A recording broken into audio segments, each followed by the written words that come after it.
temple gates, we enter India, that spicy land that is somewhere east of Suez. Here a people that worship all things beautiful have built glorious temples that tower heavenward in never-dying splendor. Concrete dreams of long-forgotten sculptors carved with extreme delicacy and richness, living stone more than 1,500 years old. Precise as if sculptured but yesterday, they defy the centuries without crumbling. Sacred animals range row upon row, with innumerable gods and goddesses, all massed in a complexity of form.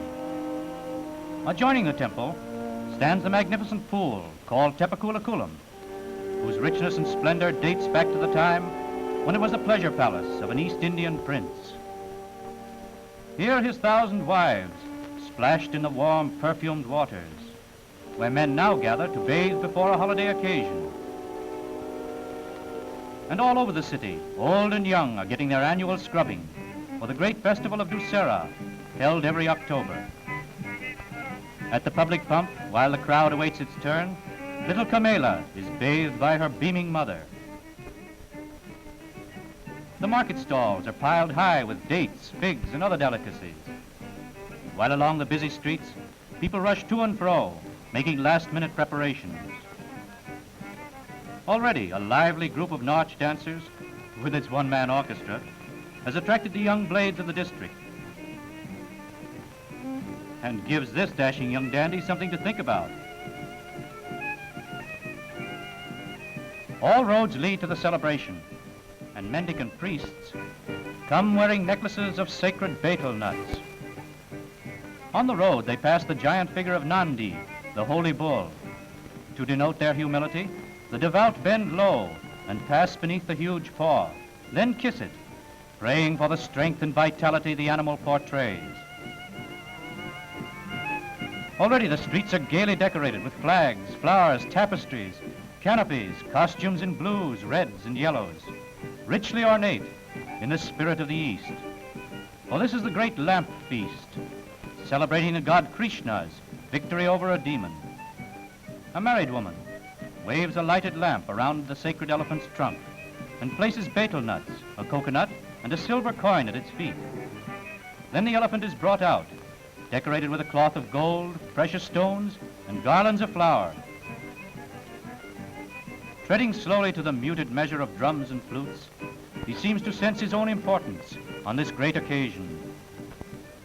With fanatic enthusiasm, the crowds surge around the palace of the Maharaja, who rules over a territory of 300,000 square miles, and whose wealth is measured in millions. Resplendent in jewels, the Maharaja comes out under his ever-present umbrella to review his subjects, who believe that only he can cast out the devils from their souls and protect them from the evil ghosts that fill the air. And now the grand parade is ready to begin. The elephants are lined up in company formation, all arrayed in holiday trappings, while the crowd rushes in to line the path of the procession. How India loves pageantry, color, the flash of jewels, waving flags and stirring music. They delight in the sheer frenzy of display. The muffled rhapsody of thin, high flutes and rhythmic drums stir their whole beings to worship, for they live in a world of religion. Idols and outward pageantry are but their symbols of religious ideas, outward forms of inner thoughts.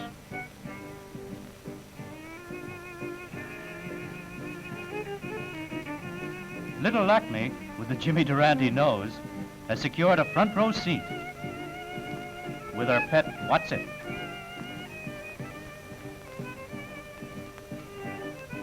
And now, because of the special occasion of a visit by the Viceroy, another parade is added. It is an historic pageant showing the various means of transportation in India's history from earliest times.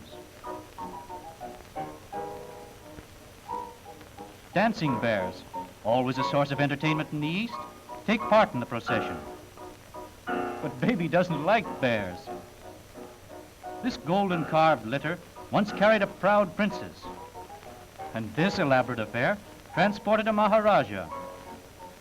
Pack camels, loaded with spices, sandalwood, and ivory. More camels dragging a covered wagon, not unlike those of our own prairies. Also the stagecoach.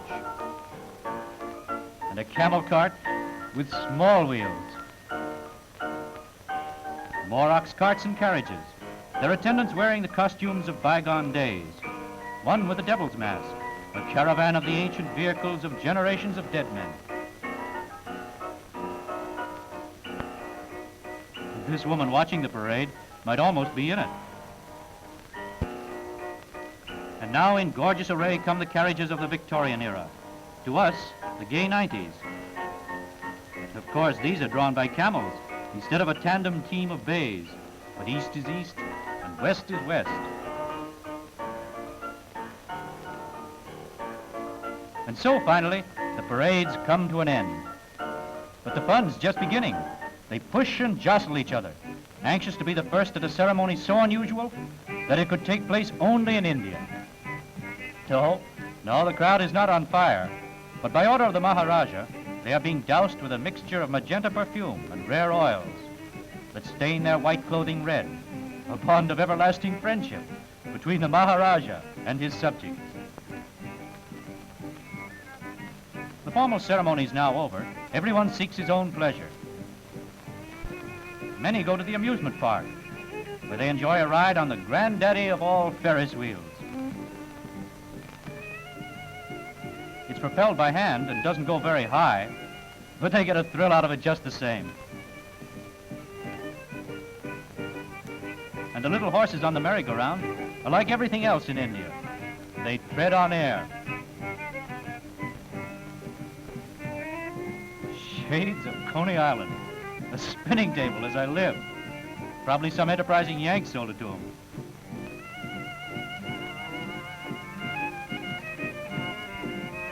Boy, are we having fun. Here's the town champ. He must have blue on his Gandhi pants. Uh-oh, there he goes.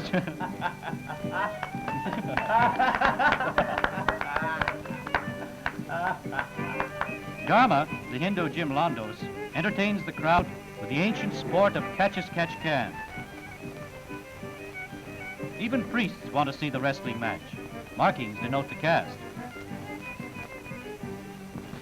But not all priests are at the games. Some gather before the shrine of the giant horse, where in Sanskrit it is written, "All beauty is of God, therefore all beauty is holy."